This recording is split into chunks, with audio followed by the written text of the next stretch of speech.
cuáles son las организации и perspectivas что del desarrollo ШОС de для la России organización y самое qué главное. es lo más importante para Rusia dentro de esta Самое organización. главное всегда Lo más и importante везде siempre y en todas экономическое partes развитие. es el desarrollo económico. И ШОС, La сотрудничество со OCS, странами ШОС la cooperación con los países создает miembros, условия crean для condiciones развития экономики para el России. desarrollo Космические de la социальные economía сферы de и Rusia, решения la esfera social, задач, которые y para стоят solucionar в сфере повышения aquellos жизненного уровня problemas наших граждан. Шанхайская организация con los que nos сотрудничества enfrentamos. Esta состоит из organización государств, на территории cuenta которых con países уже об этом много раз говорили, почти или con чуть даже больше половины человечества. una población que representa casi la mitad de la humanidad, el 25% del PIB mundial. Y lo más importante es que las economías de los países de la región, los países miembros de la Organización de Cooperación de Shanghái, se están desarrollando a un ritmo mucho más alto que en el resto del mundo. He tenido una comida conjunta y también encuentros personales. El crecimiento del PIB de la India, por ejemplo, es del 7%. El de China también es muy alto y es un país que tiene mucho potencial. Y el volumen del intercambio comercial crece muy rápido. Y esos ritmos, si se mantienen, que seguramente se mantendrán, significa que tenemos que estar al lado de estos países defendiendo nuestros intereses, y eso es lo más importante.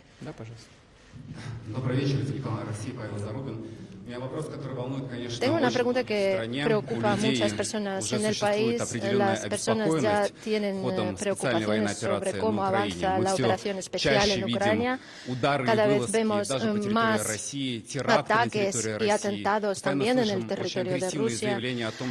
Oímos declaraciones muy agresivas y de que el objetivo de Kiev es destruir a Rusia, y la reacción de Kiev a lo que está ocurriendo es bastante contenida. ¿Por qué? Sí, realmente no hay nada nuevo en eso. Me resulta muy extraña su pregunta, porque durante decenas de años en los países de Occidente se ha cultivado constantemente la idea de derrumbar a Rusia, primero a la Unión Soviética y a Rusia como núcleo.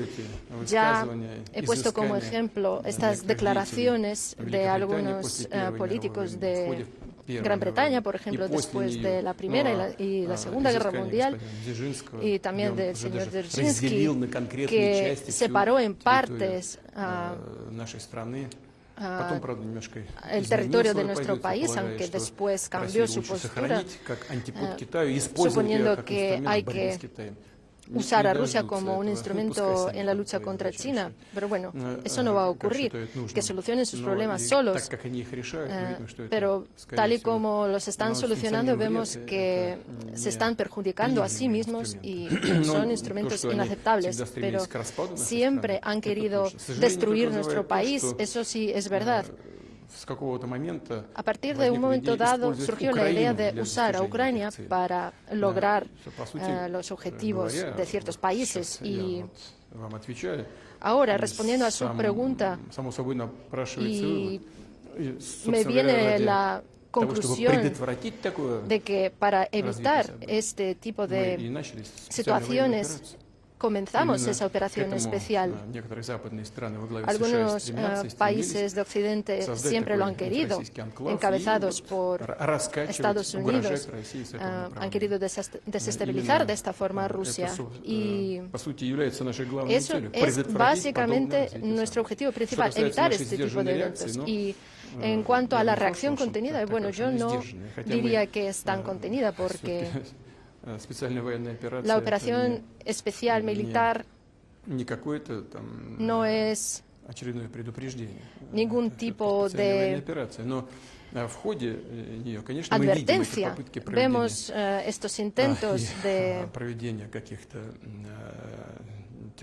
realizar algunos atentados, pero el intento de dañar nuestra infraestructura civil, sí que respondemos a eso de una forma bastante contenida, pero hace poco el ejército de Rusia realizó un par de ataques sobre la infraestructura sensible, pero son ataques de advertencia. Si siguen así, los ataques serán más masivos. En cuanto a los atentados, es algo bastante serio. Se trata del uso de métodos terroristas, por ejemplo, el asesinato de funcionarios en los territorios liberados. También lo vemos en el intento de perpetrar atentados en el territorio de Rusia. No sé si hubo información pública al respecto, pero también hubo intentos de perpetrar atentados no en los mismos objetos militares, sino alrededor de, por ejemplo, estaciones, centrales atómicas. Y lo estamos controlando todo y haremos todo lo posible para evitar este desarrollo negativo de la situación y daremos respuesta si no se dan cuenta de que este tipo de métodos son inaceptables. No se diferencian en nada de los métodos de los terroristas. Kiev hace unos días presentó un proyecto de las garantías de seguridad. Sí, ha dicho que vemos actividad por una parte y en la otra parte, pero el gobierno de Ucrania ya dijo que están realizando una operación activa de contraataque, así que vamos a ver cómo se desarrolla. Hace poco Kiev publicó un documento, un proyecto de las garantías de seguridad para Ucrania, cómo puede evaluar y comentar este proyecto. No sé qué es lo que están proponiendo ahora, pero es por lo que empezamos.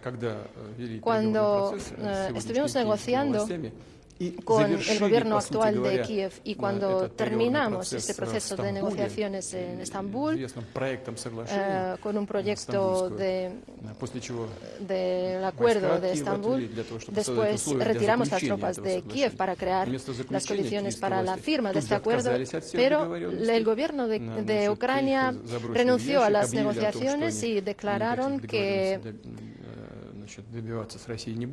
no iban a negociar con Rusia, sino que querían conseguir sus objetivos en el campo de batalla. Pues adelante, ahora están intentando hacerlo, realizando esta operación de contraataque.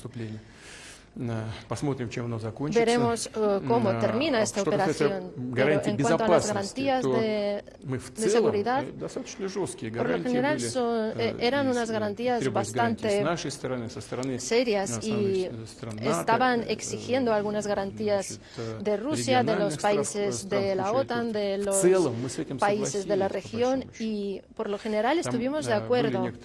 Hubo algunos detalles que requerían alguna precisión, pero eran unas exigencias bastante serias. Sin embargo, Kiev lo ha aplazado. No sé qué es lo que han inventado esta vez, porque su postura sobre cada aspecto cambia casi cada día. Tendremos que ver cómo avanza la situación. Antes del comienzo de la operación especial, hablamos de los principios de la seguridad y de las medidas de seguridad de Rusia misma. Sin embargo, nadie consideró necesario reaccionar a eso, desgraciadamente. Владимир Владимирович, здравствуйте. Крастовцева Екатерина, ТАСС.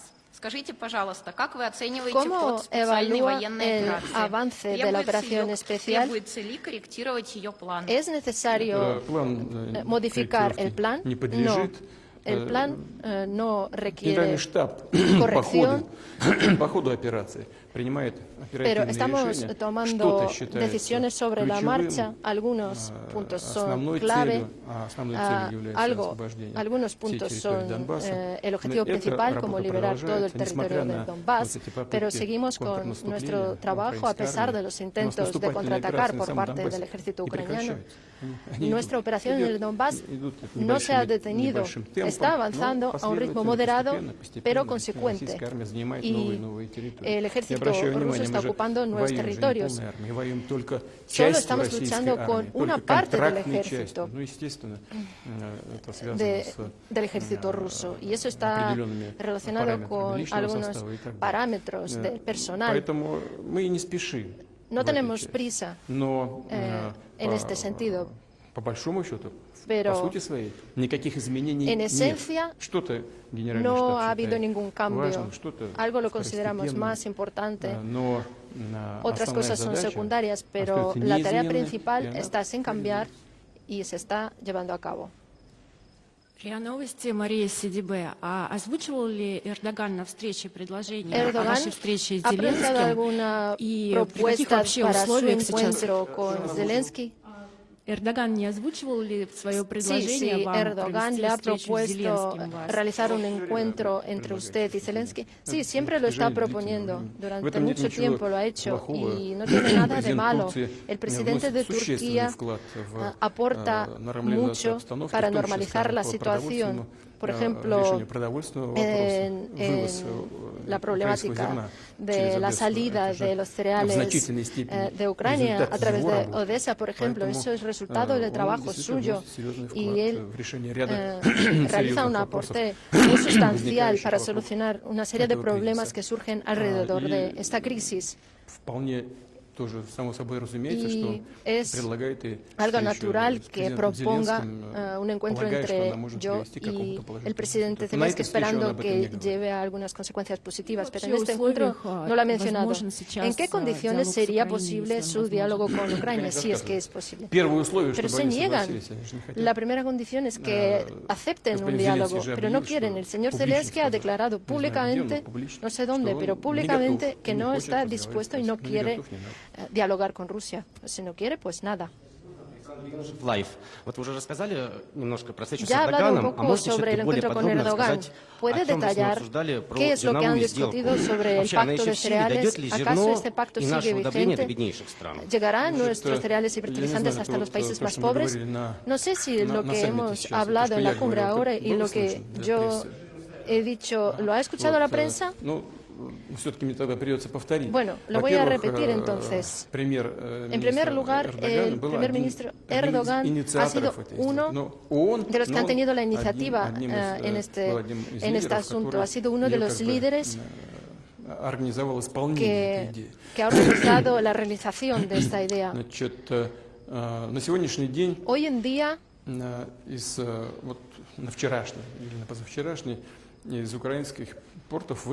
ayer y antes de ayer han zarpado de los puertos ucranianos 121 buques y de los 121 buques solamente 3 se dirigieron a los países más pobres bajo el programa alimenticio de la ONU.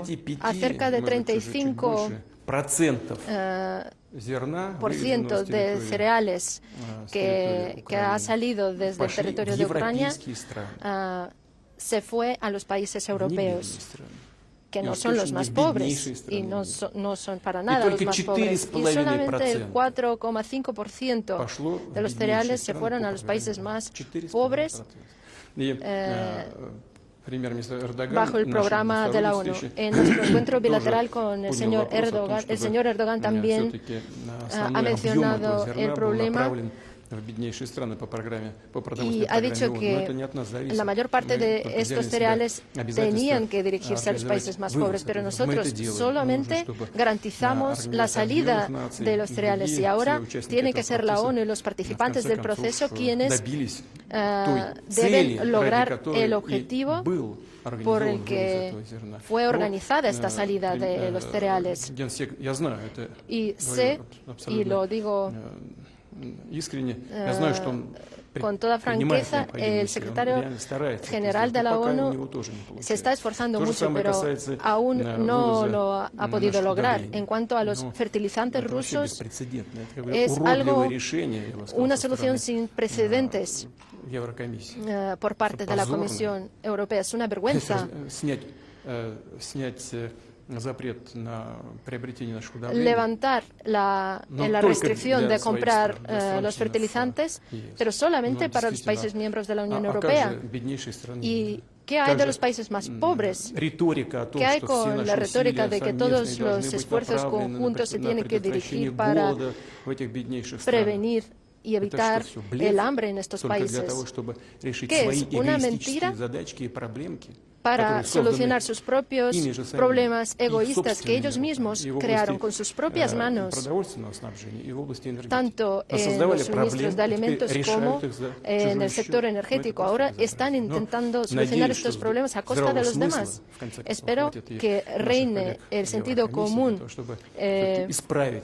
y nuestros colegas de la Unión Europea puedan solucionar este problema y tomar la decisión correcta. Lo mismo sobre la salida de los fertilizantes rusos. No estaría mal mirar hacia Bielorrusia, que es uno de los mayores países productores de los fertilizantes en el mundo.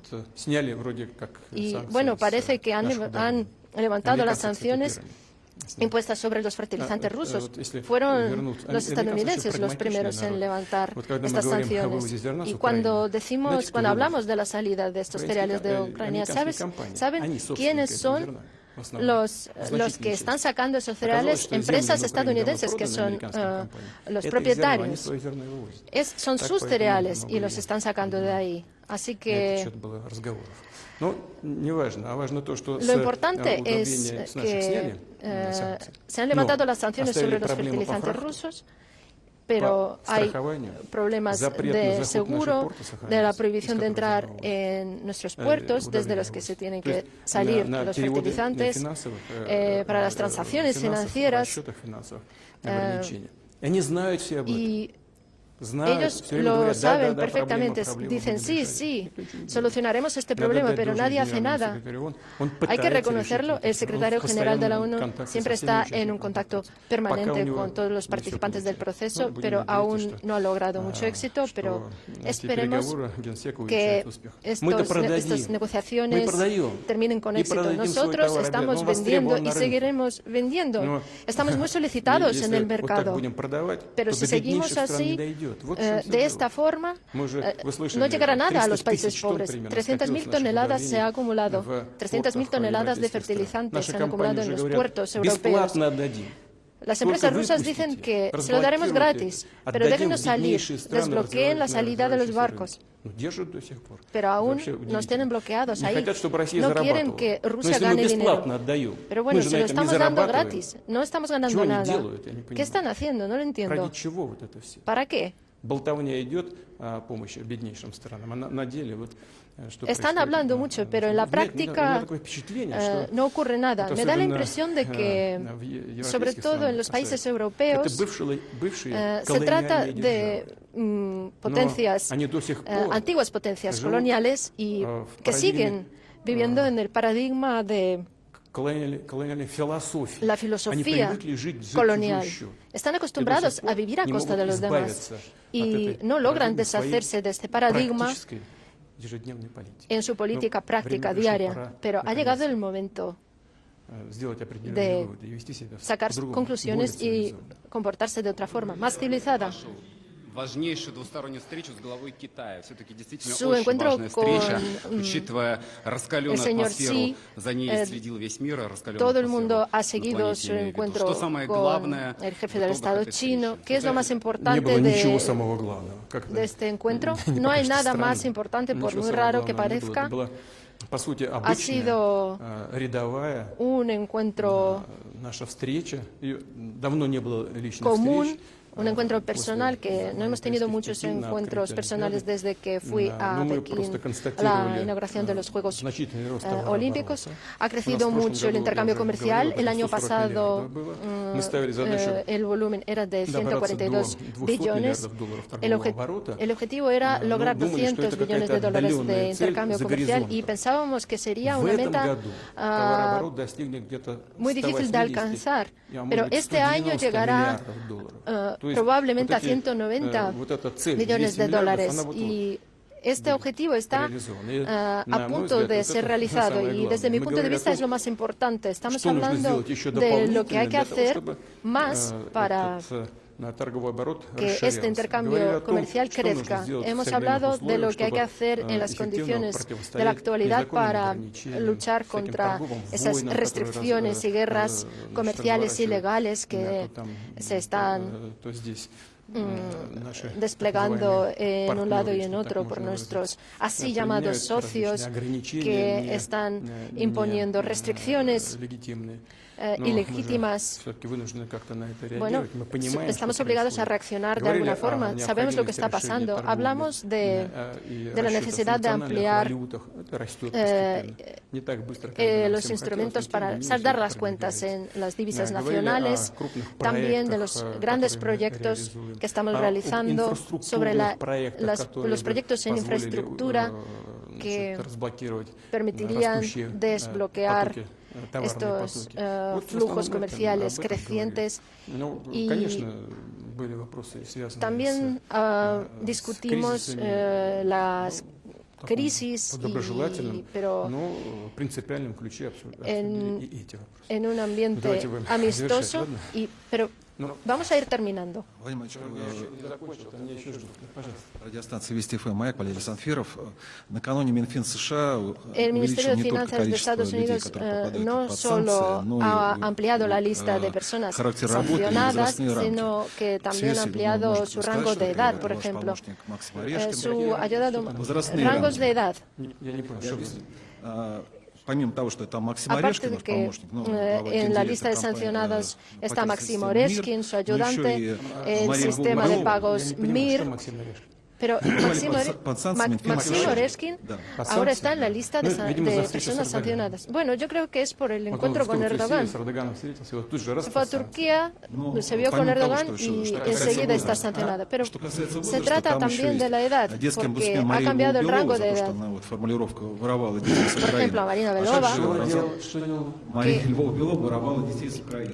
que supuestamente estaba secuestrando a niños de Ucrania. También ha sido sancionada, y también Ramzan Kadyrov y sus hijos menores de edad. Menores de edad, es la primera vez que lo oigo. Bueno, acaba de pasar. Yo estaba ocupado en otros asuntos. Yo creo que se trata de esquizofrenia, porque niños menores de edad en la lista de sanciones es algo inimaginable. Yo creo que no saben ni lo que están haciendo. Y en cuanto a defensor de los derechos del niño, ella sigue con su trabajo y espero que lo siga haciendo. Ella se ocupaba de conseguir el regreso de los niños rusos de Siria, de Irak, los niños que se quedaron en las zonas de conflicto. Está arriesgando su vida y su salud con esta misión. Y es algo normal que sacar a los niños de las zonas peligrosas de conflicto en el Donbass. ¿Qué tiene de malo eso? Hay que agradecérselo. Pero sancionarla por eso es la primera vez que lo oigo y es indignante. Vamos a terminar.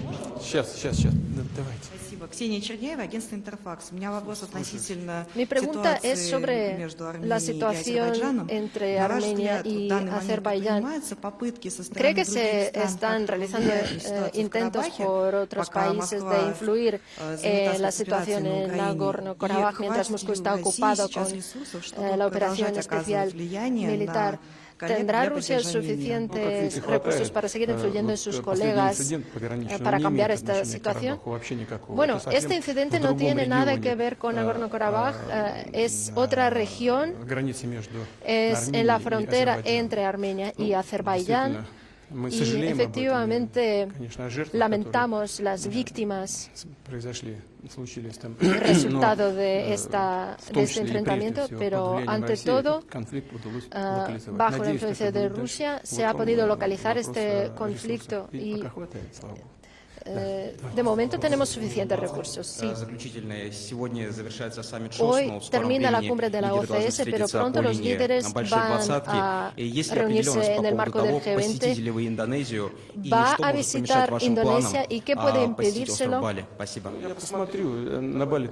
Lo veré más adelante. Yo ya he estado en Bali, es un lugar muy hermoso, pero claro, no se trata de la belleza. Veremos cómo se desarrolla la situación en nuestro país, en la economía y en otras esferas. Yo he recibido la invitación de visitar la cumbre del G20. El presidente del país que acoge la cumbre me lo dijo personalmente cuando estuve en Moscú y después me llamó por teléfono y me lo repitió, que me dijo que sí, había cierta presión, pero mi postura es clara, quiero que participe en la cumbre. Lo veremos más adelante. Ahora, por favor, la última pregunta, porque son muchos y yo estoy solo.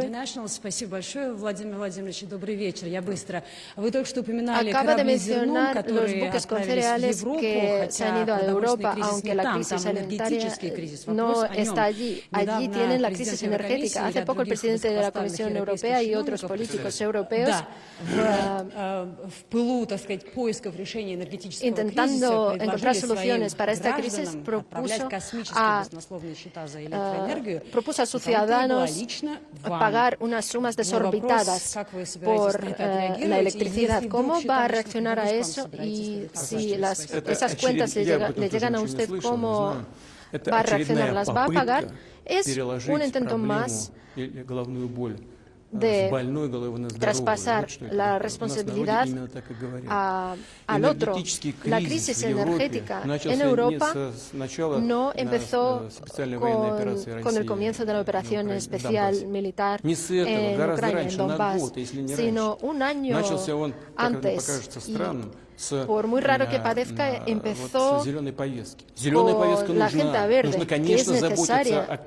Tenemos que preocuparnos por el clima, por supuesto, y no podemos pasar el punto de no retorno cuando el clima cambie de una forma que no podamos pararlo y seremos uno de los planetas del sistema solar en el que antes, según los científicos, había atmósfera y ahora no, y la temperatura es de 500 grados. Claro que nadie quiere eso, pero tenemos que actuar con cuidado, paso a paso, para lograr una coyuntura inmediata.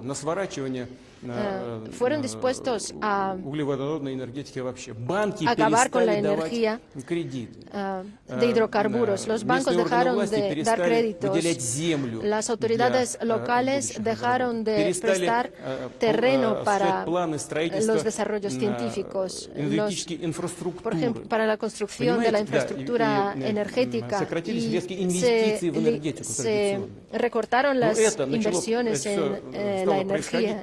Pero todo comenzó hace varios años.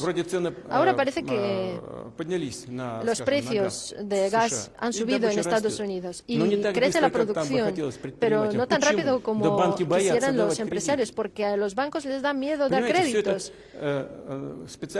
Los expertos lo entienden todo perfectamente. Y esas declaraciones populistas de que hay alguien que tiene la culpa es solamente para protegerse contra los ciudadanos indignados de sus propios países. Pero eso es una parte de la cuestión. Esos puntos de referencia erróneos en la agenda verde, la indisponibilidad de responder ante esos volúmenes enormes de los recursos energéticos para mantener el crecimiento económico, porque la economía está creciendo y la energía es cada vez menos. Y ese es el primer error colosal. Segundo, el gas. Queríamos convencerlos de orientarnos a contratos a largo plazo. ¿Por qué? Lo voy a repetir. Porque Gazprom, por ejemplo, tiene que invertir billones en nuevos proyectos, pero él tiene que estar seguro de que va a vender gas antes de invertir. En eso consisten los contratos a largo plazo, esas obligaciones mutuas, tanto del que compra como del que vende. Les dijimos 1000 veces que no lo hicieran, que eso llevaría a consecuencias muy graves. Pero básicamente nos obligaron a hacer ¿el qué? Poner una parte en el precio del contrato, una parte del precio del spot. Nos obligaron a hacerlo y Gazprom se vio obligado en el precio del gas contar no solamente el precio del petróleo, sino también el spot. Y cuando el spot empezó a crecer, los precios también. Pero ¿qué tenemos que ver nosotros? Les he dicho muchas veces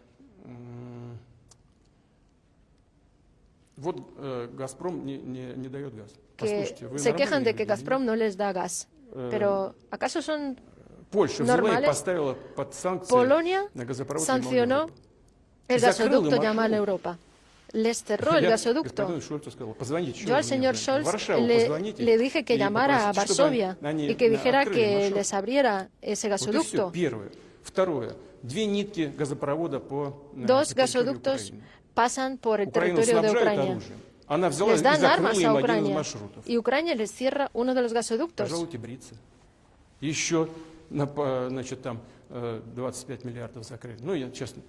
También cerraron otro con 25 billones de volumen.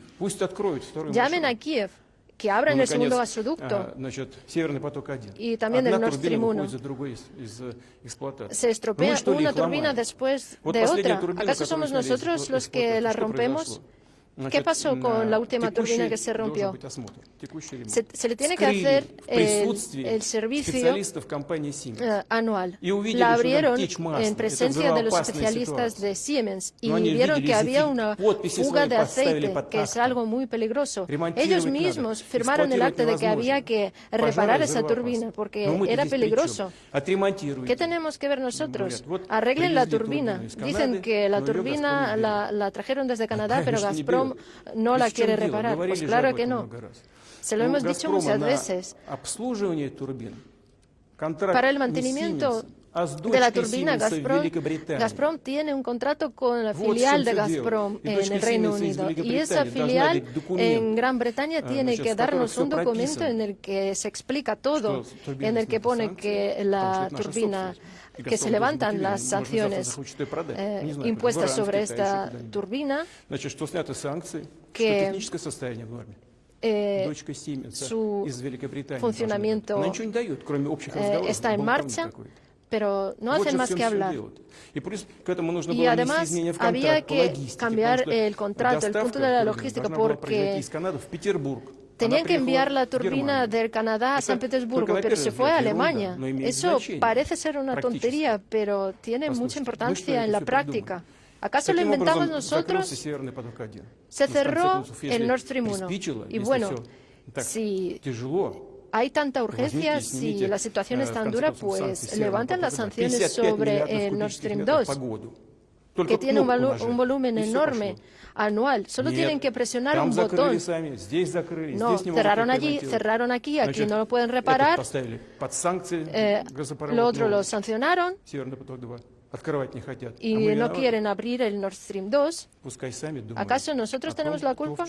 Que ellos mismos reflexionen quién tiene la culpa y que no nos culpen de sus propios errores. Gazprom, al igual que antes, sigue cumpliendo con sus obligaciones en el marco de nuestros acuerdos y contratos. Aquí nunca ha habido fallos y no los habrá. Gracias.